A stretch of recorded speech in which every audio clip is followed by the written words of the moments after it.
the DevaCurl Scandal. This is the only video you'll ever have to watch if you want to know exactly why it's happened and exactly what's going on.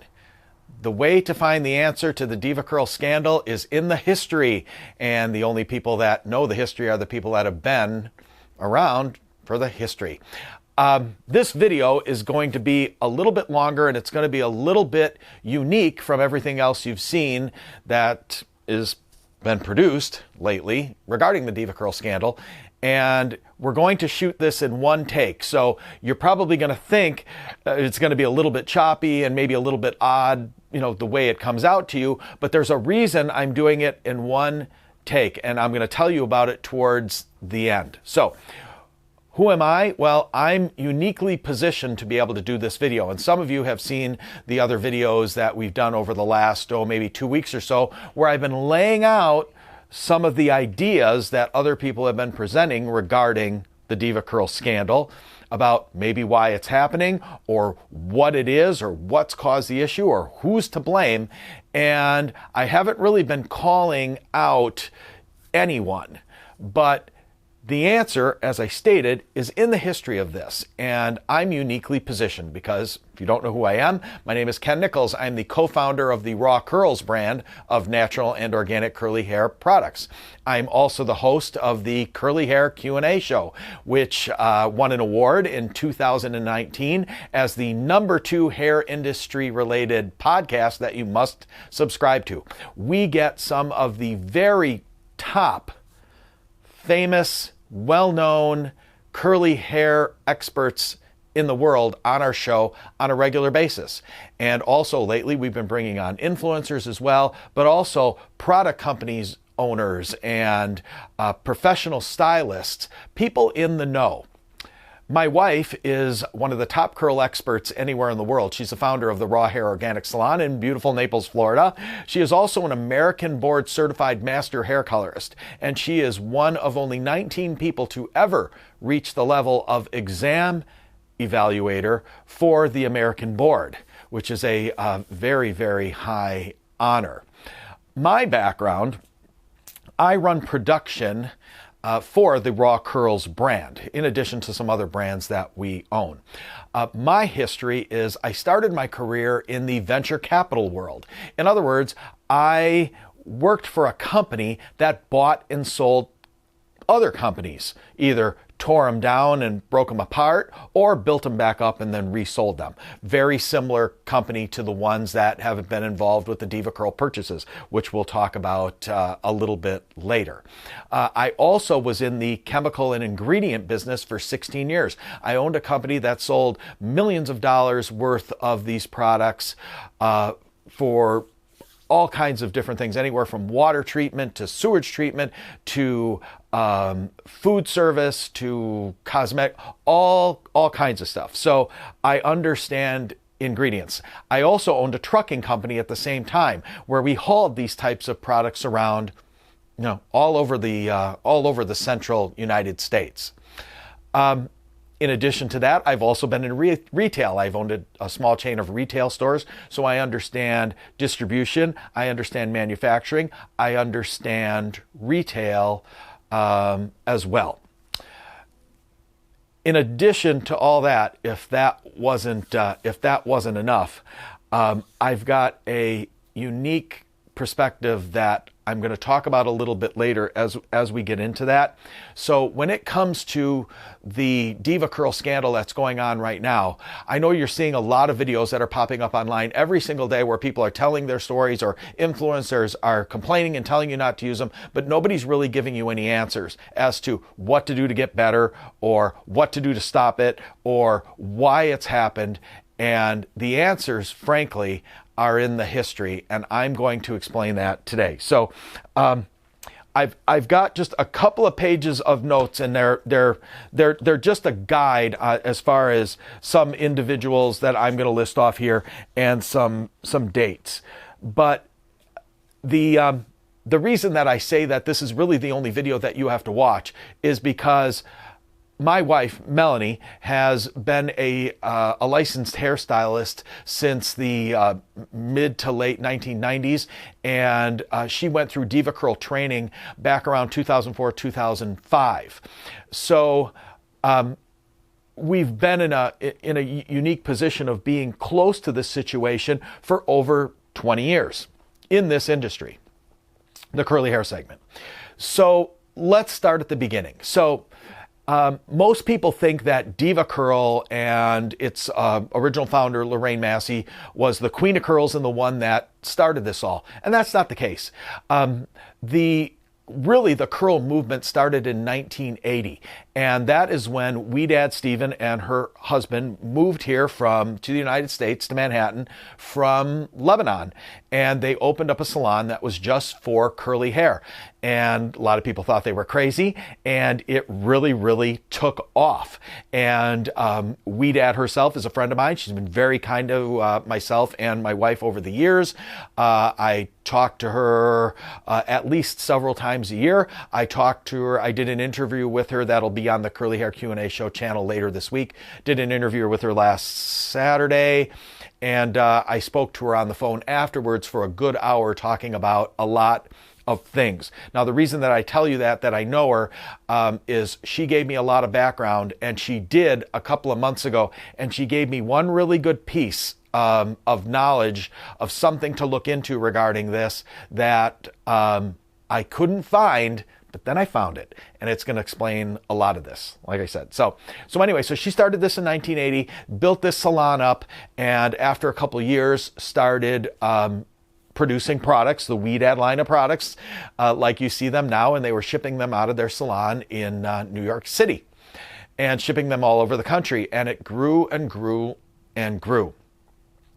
About 14 years later, another person that had immigrated to the United States, Lorraine Massey, started a company called the Diva Salon. And she was doing curly hair as well, but she was doing it way different than Dad was. They had different techniques as far as Dad was doing, wet cutting primarily, and Lorraine's theory was dry cutting the hair curl by curl, and they were completely different. But they were also completely different on how they thought about how you take care of the hair as far as cleansing. Dad firmly believed that you've got to wash the scalp, that you've got to cleanse it. And Lorraine thought the exact opposite, that you didn't need to. That conditioner was really super important. So they were completely different on that. The Diva company also began to grow, and she became, I'm going to call it partners, because I can't think of a better word, with two other people. One of them was a gentleman named Dennis Da Silva, who my wife knows, and the other person was a person named Sherry Harbinger, who my wife and I both know. That is somebody who we are also personal friends with, just like we are with Dad. We've known her a number of years. We're doing some deals together and working on some projects and whatever. We have a very good relationship. I spent an hour on the phone with her last week about stuff. So these are people that I know, that I've had relationships with a long time, and these are key players in this situation. And I'm going to bring in another one as and you'll see as we move on. So moving forward, DevaCurl company starts to grow. It gets bigger and bigger. My wife goes through the training 2004, 2005, whatever, and DevaCurl, as it's growing, from a small company, runs into the same kind of situations like every small growing company does. They start getting bigger and bigger and bigger, and they try to figure out ways to grow. Well, one of the things that they realized, and I'm not bashing them when I say this, trust me, I'm not trying to bash anybody. I'm just telling a story as how these things played out and how they happened when they happened. So they realized that there was not near enough stylists that were curly hair trained to be able to take care of all the people in the United States alone that had curly or textured hair. Dad saw the same thing years ago, and Dad started her own certification, a Dad certification. But she was really, really picky about who she took on. And my wife, Melanie, this had to be about the same time, about 2004. Melanie contacted WeDad and was told, they told her that she didn't have a big enough salon to be able to do this, right? So she wasn't able to take the training. We had heard, and WeDad, when you talk to her, she, thoroughly admits this, that not everybody that came to her trainings passed. It wasn't like you took the training and you're certified. It's if she wasn't comfortable with what you were doing, you didn't pass. You didn't get the certification. So that was keeping a really tight structure, but at the same time, they could only train so many people. DevaCurl, on the other hand, what they did is they saw the same need, and their solution to this was to do something that they hadn't done before. And they started doing trade shows. Now, these are hair industry trade shows, and they were trying to drum up interest so more stylists would see that this wasn't going away, that this trend was going to grow and it was going to get bigger and bigger. So they started doing these things at shows and different events, and they were what we call a look and learn. In other words, they were inviting people in to look and learn and watch, and we'll show you what we do. We're not training you, but they're trying to pique interest. And then you would be, if you went through their training and paid for it and went to their academy, you'd be a level 1 or a level 2 stylist and whatever. And at the time, level 2 was as high as you could get. Seemed like a great idea. And that's why I said, I don't blame them at all, because if I was in their position, I would have did the same thing. They had to do something. Everybody knew something had to happen. You saw all this going, so they did it.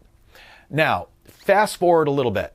DevaCurl's growing really, really quickly and really, really big. And when you're a small company, and I know this because we're in that position, you got to start looking to either sell off a bit of your company or take on partners or something to be able to take on this, this potential massive growth. So here's where some things changed. And this is why I'm just going to go over a couple of my notes. So in November of 2013,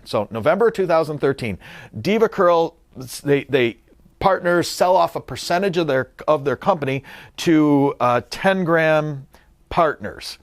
And the idea, I stated at the beginning, I came from venture capital. So these kind of deals, I totally understand how they work. So I'm going to explain them to you real basic.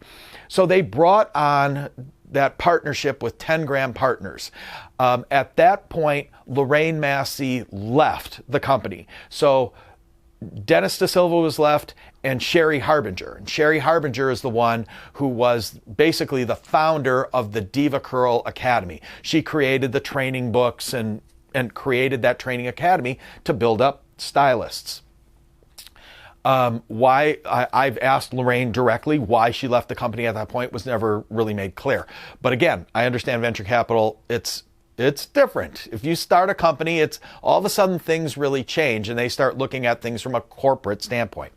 When that happened in 2013, DevaCurl, or the new partners, who knows what percentage, who had, nobody really knows. They know, I don't know.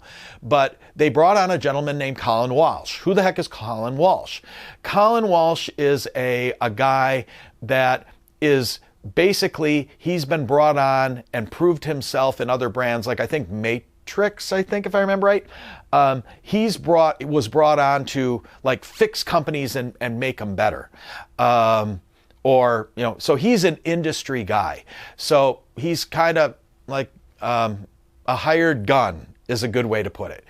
And, I saw this. A lot of people thought that, oh, this is going to be great. They're going to expand or whatever. And I remember coming on our shows, on our curly hair Q&A shows back when we did them in the beginning, really small, whatever. And I said, this guy is positioning this company for another sale. And people thought I was crazy. I'm like, no, that's how this works. That's how they grow.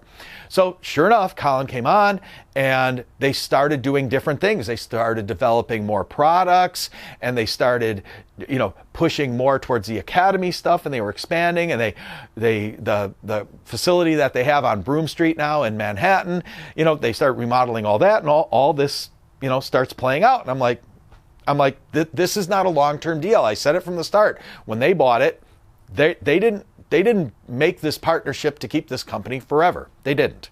So fast forward, we get to May of 2017. 10 Gram Partners sells DevaCurl to Eris Management. Okay, who's Eris Management? Eris Management, again, just like venture capital firm that I work to, it's people with a whole lot of money buy the thing up because they can take the company to the next level.